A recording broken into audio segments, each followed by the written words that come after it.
सुरभि की चाय की टपरी। कभी कभी जिंदगी एक चाय की प्याली की तरह होती है, गरम, कड़वी, लेकिन अगर धैर्य से घूंट भरो तो मीठी भी लगने लगती है। उत्तराखंड के चमोली जिले की ऊंची वादियों में बसा एक छोटा सा कस्बा था, मंदाकिनी नदी के किनारे, जहां बादल पहाड़ों से लिपटकर सोते हैं। यहीं रहती थी सुरभि। उसका पति रमेश एक छोटी सी बस चलाता था, जो पर्यटकों को जोशीमठ से बद्रीनाथ ले जाती। दोनों का सपना था, एक दिन नदी किनारे अपनी चाय की टपरी खोलेंगे, जहां ठंड से ठिठुरते यात्री गर्म चाय और घर जैसी बातें पाएंगे। लेकिन सपने बादलों जैसे होते हैं, जल्दी उड़ जाते हैं। एक सर्द रात बर्फीली सड़क पर बस फिसली। सुबह खबर आई, रमेश नहीं रहा। सुरभि की दुनिया ठंडी पड़ गई। ससुराल ने कहा, अब तू बोझ है। मायके में भाई बोला, हमारे पास 2 जून की रोटी भी मुश्किल से। सुरभि ने रात को रमेश की पुरानी डायरी निकाली। उसमें लिखा था, चाय की टपरी सुरभि बनाएगी, मैं चाय पिलाऊंगा। आंसू गिरते रहे, पर दिल में ठान ली, अब मैं खुद चाय बनाऊंगी।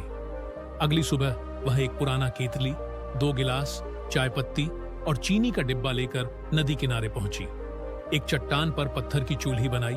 पहला दिन कोई नहीं रुका। एक पर्यटक ने तंज कसा, अरे बहन, चाय बेच रही हो या खुद को? दूसरा हंसा, औरत अकेले सड़क पर।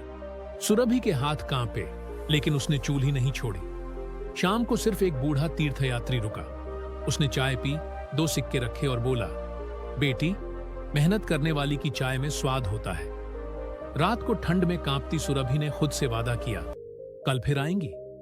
दूसरे दिन एक ट्रक ड्राइवर रुका। नाम था करण। उसने चाय पी, आंखें बंद करके बोला, ये चाय नहीं, मां की गोद है। उसने पैसे रखे और कहा, कल से मैं अपने साथियों को भेजूंगा। सुरभि ने सिर झुकाकर कहा, खाना सबके लिए एक दाम। करण मुस्कुराया, यही बात तो भाती है। धीरे धीरे टपरी चलने लगी। सुरभि ने एक पुराना तिरपाल लगवाया, चटाई बिछाई। अब पर्यटक, ट्रक वाले, स्थानीय मजदूर सब रुकते। कोई कहता, यहां की चाय में पहाड़ों की खुशबू है। कोई कहता, सुरभि की हंसी में मां की याद। उसने हिसाब की कॉपी रखी, हर पैसे का हिसाब। एक दिन करण लाया एक पुराना लकड़ी का स्टूल। मेरे दोस्त का था, अब तेरा। सुरभि ने मना किया, मदद नहीं चाहिए। करण बोला, रहम में एहसान होता है, मदद में दोस्ती।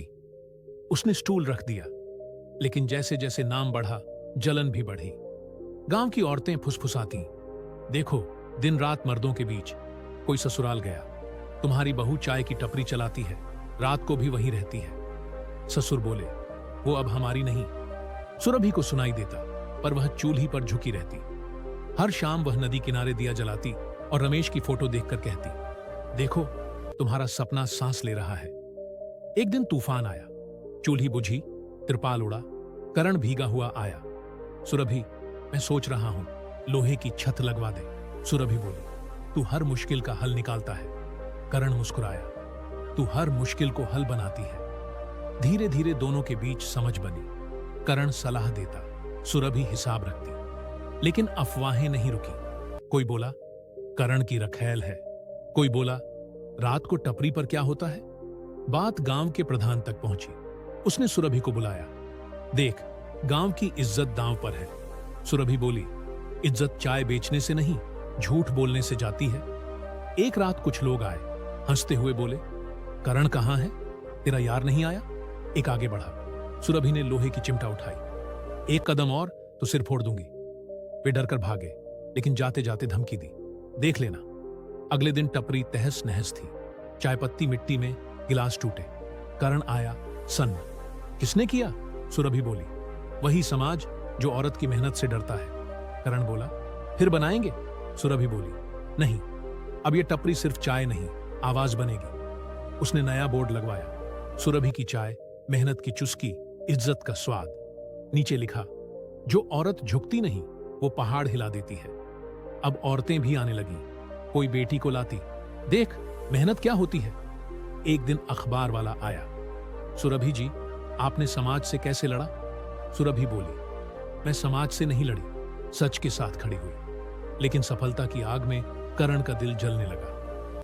सब तुझे सुरभि चाय कहते हैं, मेरा नाम कहीं नहीं। सुरभि बोली, करण, तू मेरी हिम्मत था, लेकिन मेरी पहचान मेरी है। करण तिलमिलाया, अगर मैं ना होता तो तू यहां नहीं होती। रात को हवा चली, सुरभि अकेली थी, करण नहीं आया। फिर एक दिन पुलिस आई। सुरभि, आपके खिलाफ शिकायत, टपरी में अवैध शराब, रात में गलत काम। सुरभि हैरान, मैं तो बस चाय बेचती हूं। पुलिस बोली, गवाह है करण। करण आया, आंखें झुकी। हां, मैंने देखा, रात को लोग आते हैं। सुरभि का दिल टूटा। करण, तू मेरा साथी था। करण बोला, तूने मुझे भुला दिया। सुरभि को हिरासत में ले लिया गया। गांव में अफवाह, देखा वहीं निकली। लेकिन जेल में सुरभि मुस्कुराई। शायद भगवान चाहता है मैं सिर्फ चाय नहीं, हर औरत की आवाज बनूं। केस कोर्ट गया। वकील नेहा थी। उसने कहा, माय लॉर्ड, अगर चाय बेचना गुनाह है तो भूख मिटाना भी अपराध है। करण को गवाह बनाया गया। नेहा ने पूछा, क्या तुमने सुरभि को कभी गलत काम करते देखा? करण चुप। क्या तुम्हें निजी शिकायत है? करण रो पड़ा। हां, वो मुझे भूल गई। जज बोले, सुरभि जैसी औरतें समाज का गर्व है। सुरभि बरी। वापस लौटी तो नदी वही थी, चट्टान वही।